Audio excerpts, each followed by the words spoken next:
আমাদের তারুণ্যের অহংকার, যার পিতার নামে বগুড়ায় যে মেডিকেল কলেজটি প্রতিষ্ঠিত, শহীদ রাষ্ট্রপতি জিয়াউর রহমান মেডিকেল কলেজের নতুন যে ভবন, নতুন যে ক্যাম্পাস, যার হাত দিয়ে তৈরি হয়েছে, যার ধূলিকণা, যার পায়ের স্পর্শ যে মেডিকেল কলেজ ক্যাম্পাসে আছে, সেটি হলো শহীদ জিয়াউর রহমান মেডিকেল কলেজ। আপনারা জানেন, দীর্ঘ 17 বৎসর জুলুম নির্যাতন অতিবাহিত হওয়ার পরে এদেশের মানুষ সত্যি একটি নতুন আশায় বুক বেঁধেছে। আপনারা জানেন, আরও আশান্বিত আমরা হতেই পারি। আপনারা কি দেখতে পাচ্ছেন যে 5ই আগস্টের পরে জনাব তারেক রহমান, ওনার বক্তব্যগুলো কি আপনারা শুনছেন?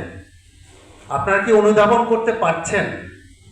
উনি বারবার নোটিশ দিয়ে বলছেন যে তারেক রহমানের কোনো জন্মদিন পালিত হবে না, এটি পালিত হলে তার বিরুদ্ধে শাস্তির ব্যবস্থা হবে। এটা কি এই দেশের কালচারে ছিল? কখনো ছিল? আপনারা কি দেখেছেন? আর কি কোনো দেয়ালে দেয়ালে বিএনপি পোস্টার ঝুলছে? অথচ গত 17 বছর বা তার আগে কি দেখেছেন আপনারা দেখলেন যে 7ই নভেম্বর নোটিশ দিয়ে বিএনপি ঘোষণা করলো যে কোনো পোস্টার আর থাকবে না। দুদিনের মাথায় তারা এটি পরিষ্কারের ব্যবস্থা করলো। আপনারা এ দেশের হিস্ট্রিতে দেখেছেন যে নিজ দলের প্রধান নিজ দলের কর্মীকে চাঁদাবাজি, অন্যায় অপকর্মের জন্য নোটিশ দেয়, বহিষ্কার করে, আইনের হাতে সোপর্দ করে। দেখেছেন? এগুলো এখন ঘটছে। তার মানে আমরা একটি নতুন বাংলাদেশের দিকে এগোচ্ছি। কিন্তু আপনারা খেয়াল করলেন, এত বড় একটি জনসমাবেশ হলো, দিল্লি নয়, পিন্ডি নয় অন্য কোনো দেশ, সবার আগে বাংলাদেশ। এই জনসভাটার পরে আপনারা কি খেয়াল করেছেন যে এই জনসভাটির পরে যে আবর্জনা, যে ময়লা রাস্তায় জমেছিল, সেগুলো বিএনপি, ছাত্রদল, যুবদল, স্বেচ্ছাসেবক দলের নেতৃবৃন্দ জনাব তারেক রহমানের নির্দেশে পরিষ্কার করছিল। হ্যাঁ, এটাই নতুন বাংলাদেশ। আমরা আশাই করতে পারি যে এই বাংলাদেশে একটি নতুন সিঙ্গাপুর, নতুন ইউকে, নতুন মালয়েশিয়া আমরা যেরকম সত্যিকার দেখতে চাই।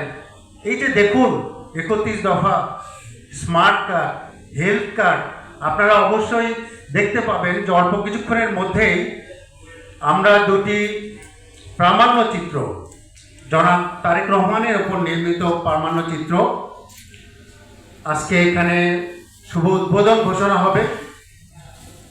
এটি হয়তো দেশ জাতির কাজে লাগতে পারে। আপনারা অনেকে উদ্বুদ্ধ হতে পারেন, আশান্বিত হতে পারেন। তবে একটি কথা আমি বলি, চিকিৎসক হিসেবে এই সমাজে আমাদের অনেক দায়বদ্ধতা আছে। হ্যাঁ, এই 17 বছর জুলুম নির্যাতনে এই চিকিৎসকরাও একটা সময় রাস্তায় নেমে এসেছিল। তার স্টেথোস্কোপ, তার কাঁচি ছুরি রেখে রাস্তায় নামতে বাধ্য হয়েছিল। কিন্তু একজন চিকিৎসক তো সবসময় রাস্তায় থাকতে পারে না। আমাদের কাজ হলো চিকিৎসা পেশার মাধ্যমে মানুষকে সহযোগিতা করা। তাই আসুন আমরা প্রতিজ্ঞা করি, জনাব তারেক রহমান বিএনপি 31 দফার ভিতরে স্বাস্থ্য সম্পর্কিত যে ন্যাশনাল হেলথ সার্ভিস ইউকের আদলে যে চেষ্টা, যে চেতনা করেছেন, আমরা আসুন আজকে এখানে প্রতিজ্ঞা করি, আমরা সেই সুন্দর স্বাস্থ্য ব্যবস্থা এগিয়ে নিতে, প্রতিষ্ঠা করতে আমরা সহযোগিতার হাত বাড়িয়ে দিই। আসুন আমরা আজ থেকে চেষ্টা করি প্রত্যেকেই প্রতিদিন একজন গরিব রোগীকে বিনামূল্যে চিকিৎসার পরামর্শ দিই, চিকিৎসার সহযোগিতা করি। আমি জানি আপনারা যার যার অবস্থান থেকে করে যাচ্ছেন। আমরা আজকে কষ্ট করে যারা বগুড়া থেকে এসেছেন, দেশের বিভিন্ন প্রান্ত থেকে এখানে এসেছেন, বিভিন্ন সময় বের করে আজকে এখানে এসেছেন, তাদের সবাইকে অসংখ্য ধন্যবাদ। আপনারা জানেন, সম্প্রতি জনাব জোবাইদা রহমান, জনাব তারেক রহমানের সহধর্মিণী, উনি একটি হৃদরোগ প্রতিরোধে সহায়ক যে পুস্তিকা, এটি উনি লিখেছেন এবং সেটি বগুড়ায় প্রথম একটি হেলথ ক্যাম্পের মাধ্যমে সারা দেশে এটার শুভ উন্মোচন করেন এবং সম্প্রতি আপনারা জানেন যে উনি একটি হেলথ ক্যাম্প বগুড়ায় করার ব্যবস্থা করেন এবং সেখানে উনি হৃদরোগ প্রতিরোধে একটি বিবৃতি প্রদান করেন। আমি অত্যন্ত কৃতজ্ঞ, অত্যন্ত ধন্যবাদ জানাই তাদেরকে, শহীদ জিয়া রহমান মেডিকেল কলেজের পক্ষ থেকে, যে উনি প্রথম এই কাজটির জন্য বগুড়াকে বেছে নিয়েছেন এবং মেডিকেল কলেজ হিসেবে আমার এই শহীদ জিয়া মেডিকেল কলেজের ছাত্রছাত্রী ভাই বোনদেরকে উনি চুজ করেছেন। আজকে আমাদের এই অনুষ্ঠানের যে ইকোনমিক মত বিনিময় সভাটি সেটি পরে অনুষ্ঠিত হবে। আজকে আপনারা জানেন যে একটি প্রথম অংশ আপনারা জানলেন যে গুণীজন সংবর্ধনা। আমার এই বক্তৃতার পরেই আমরা এই গুণীজন সংবর্ধনার যে ক্রেস্টটি এটি জনাব মিল্টন খন্দকারের হাতে আমরা তুলে দেব এবং তারপরে আমাদের প্রাণ চিত্রটি উদ্বোধনের মাধ্যমে আজকের এই আমাদের অনুষ্ঠানের প্রথম পর্যায়ের সমাপ্তি হবে। ভবিষ্যতের বাংলাদেশ গড়ার প্রত্যয়ে তার পথ চলা আজও অব্যাহত। তারেক রহমান একটি নাম, এক লড়াই, এক গণতান্ত্রিক অভিযাত্রা। 1971 সাল 25 মার্চের কাল রাত্রির পর জাতি যখন দিশেহারা, ঠিক তখন আলোকবর্তিকা হয়ে হাজির হন মেজর জিয়াউর রহমান। কালুরঘাট বেতার কেন্দ্র থেকে দৃঢ় কণ্ঠে ঘোষণা দেন বাংলাদেশের স্বাধীনতা।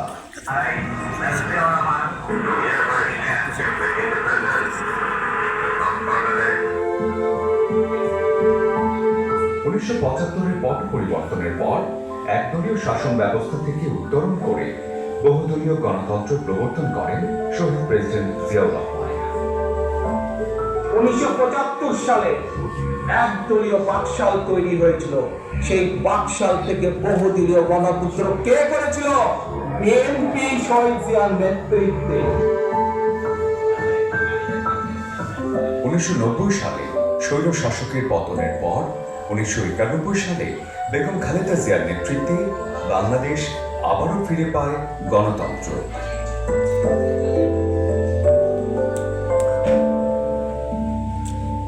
পিতা শহীদ জিয়াউর রহমান মহান স্বাধীনতার ঘোষক, মা বেগম খালেদা জিয়া গণতান্ত্রিক লড়াইয়ের আপসহীন নেত্রী। সেই পরিবারের জন্ম নেওয়া তারেক রহমান আজ অগ্রদূত হয়ে সংগ্রাম অব্যাহত রেখেছেন বাংলাদেশের গণতন্ত্র ফেরাতে এবং বাংলাদেশকে নতুন এক ভোরে পৌঁছে দিতে। বিএনপির প্রতিজ্ঞা দেশের মানুষের কাছে, আসুন আমাকে ভোট দিতে হবে এমন কোনো কথা নেই। আপনার ভোট আপনিই দিবেন, যাকে ইচ্ছা আপনিই দিবেন, কিন্তু আমার হাতকে আপনি শক্তিশালী করুন, আমাকে সহযোগিতা করুন, যাতে আমি আপনার ভোটের অধিকার প্রতিষ্ঠা করতে পারি। রাজনীতি যেন তার রক্তেই প্রবাহিত, কিন্তু রাজনীতি শুধু উত্তরাধিকার নয়, তার জন্য ছিল এক নতুন চ্যালেঞ্জ। 1988 সালে বগুড়া জেলা বিএনপির মাধ্যমে সক্রিয় রাজনীতিতে পদার্পণ করেন তিনি। 1991 সালে বিএনপির ঐতিহাসিক বিজয়ের নেপথ্যে অগ্রণী ভূমিকা পালন করেন তারেক রহমান। 2001 সালে বিএনপি সরকার গঠন করলে দলকে তৃণমূলে সুসংগঠিত ও শক্তিশালী করতে সক্রিয় ভূমিকা পালন করেন এবং জনপ্রিয়তা শীর্ষে আরোহণ করেন। তার জনপ্রিয়তায় ঈর্ষান্বিত হয়ে 2007 সালে তৎকালীন তত্ত্বাবধায়ক সরকার মিথ্যা মামলা দিয়ে তাকে গ্রেপ্তার করে। অমানবিক শারীরিক নির্যাতনের শিকার হন তিনি। দীর্ঘ আইনি লড়াই শেষে তিনি জামিনে মুক্ত হয়ে 2008 সালে চিকিৎসার জন্য লন্ডনে যান। পরবর্তী সরকারের বিভিন্ন রাজনৈতিক কূটকৌশল ও ষড়যন্ত্রে তার প্রবাস জীবন হয় দীর্ঘায়িত। প্রবাসী থেকেও তিনি থেমে থাকেননি, গণতন্ত্রকে মুক্ত করতে সব সময় অগ্রণী ভূমিকা পালন করে আসছেন। আমাদের স্লোগান, আমাদের লক্ষ্য, আমাদের উদ্দেশ্য মানুষের ভোটের অধিকার প্রতিষ্ঠা করা। Take back Bangladesh. তারেক রহমান শুধুই এক রাজনৈতিক নেতা নন, একটি প্রজন্মের প্রেরণা। তার নেতৃত্বে বিএনপি আবারও গড়ে তুলতে চায় গণতান্ত্রিক, আধুনিক, সমৃদ্ধ বাংলাদেশ, যেখানে রাজনীতি হবে জনগণের কল্যাণে। দিল্লি নয়, পিন্ডি নয়, নয় অন্য কোন দেশ, সবার আগে বাংলাদেশ।